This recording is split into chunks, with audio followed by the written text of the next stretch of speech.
రోజు 19వ భాష. குத்து விளக்கரிய கோட்டுக்கால் கட்டில் மேல் மித்தன்ற பஞ்சசயனத்தின் மேலேறி கொத்தலர் பூங்கொடல் நப்பின்னை கொங்கை மேல் வைத்து கிடந்த மலர்மார் பாவாய் திரவாய் மைத்திடுங்கண்ணினாய் நீயன் மணாலனை ஏத்தனை போதும் துயிலஜவட்டாயகான் ஏத்தனை எல்லும் பிரிவாத்தகில்லாயால் తత్వమన్రు తగవేలోరెంబావాయ్.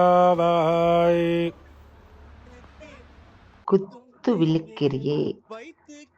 ఈ పాశంలో గోదాదేవి నీలాదేవిని మేల్కొల్పుతూ కృష్ణుణ్ణి అనుగ్రహించమని వేడుకునే సందర్భం. మంగళకరమైన దీపాలు వెలుగుతుండగా ఏనుగు దంతాలతో చేసిన మంచంపై హంసతూలికా తల్పంపై పౌలించి ఉన్నారు స్వామివారు. గోపికలు ఆ స్వామివారిని మేల్కొల్పుతూ ఉంటారు. ఇక్కడ స్వామివారిని మేల్కొల్పమని అమ్మవారిని వేడుకుంటారు. అమ్మా, నప్పిన్నై పిరాటి, నువ్వు లోకమాతవు, మా మీద దయచూపవమ్మా, దయచూపి నీ పతిని లేపమ్మా అని ప్రార్థిస్తారు. కుత్తు విలక్కు అంటే దీపపు స్తంభము అని అర్థం. ఇక్కడ దీపపు స్తంభము అంటే ఆచార్య ఉపదేశం అనే వెలుగులోనే మనం పరమాత్మను చేరుకోగలము అని అర్థం. ఇక్కడ 5 వత్తుల దీపము మనలోని పంచేంద్రియాలను భగవంతుని వైపు మళ్లించాలని సూచిస్తుంది. ఏనుగు దంతాలతో మంచం అనేది ఏనుగు అహంకారానికి చిహ్నం. ఏనుగు దంతాలతో చేసింది అంటే మన అహంకారాన్ని జయించి మనలో ఆ స్వామిని ప్రతిష్ఠించి చూసుకోవాలి. ఇక్కడ అమ్మవారిని ప్రార్థించారు అంటే తల్లికి క్షమించే గుణం ఉంటుంది. అందుకే ముందుగా తల్లిని ప్రసన్నం చేసుకోవాలి. తల్లిని ప్రసన్నం చేసుకొని తల్లి ద్వారా తండ్రిని ప్రసన్నం చేసుకోవడం. తల్లిని ఇక్కడ నీలాదేవి కళ్ళను ఎలా ఉన్నాయట అంటే మైత్తడం అంటే కాటుక కళ్ళ చూపులు. ఆ కాటుక కళ్ళ చూపులు మనపై పడితే చాలు, పాపాలన్నీ తొలగిపోతాయి.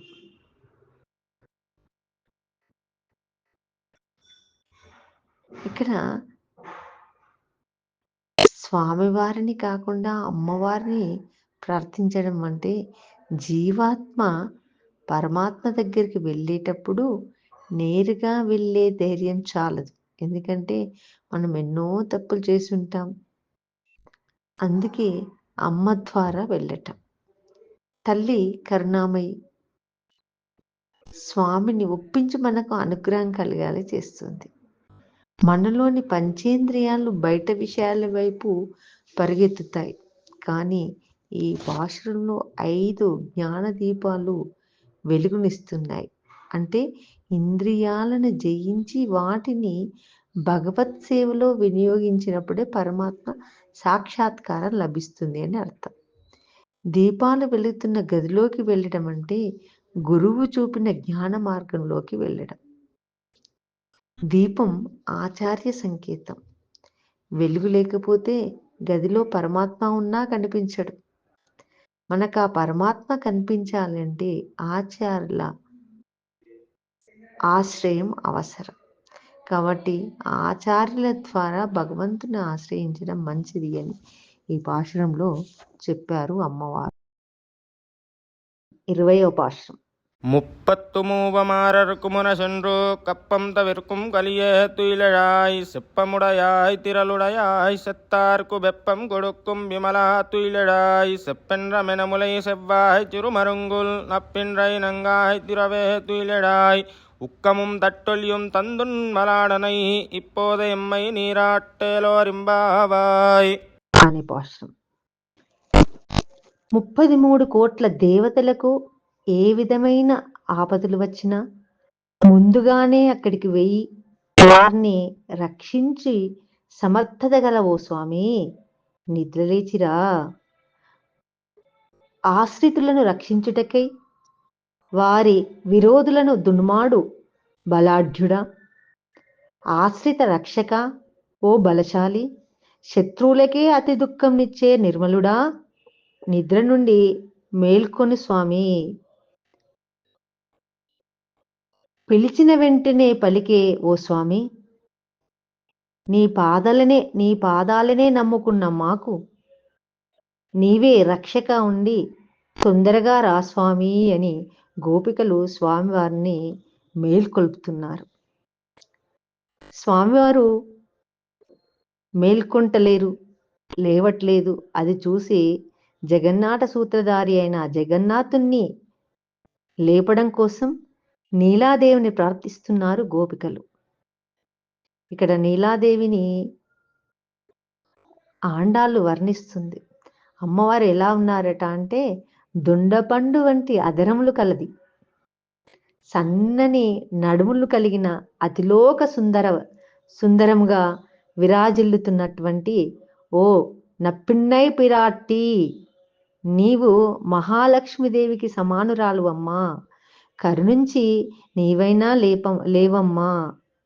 ఓహో, నేను లేచి మీకేం చేయాలి అని అనుకుంటున్నావా?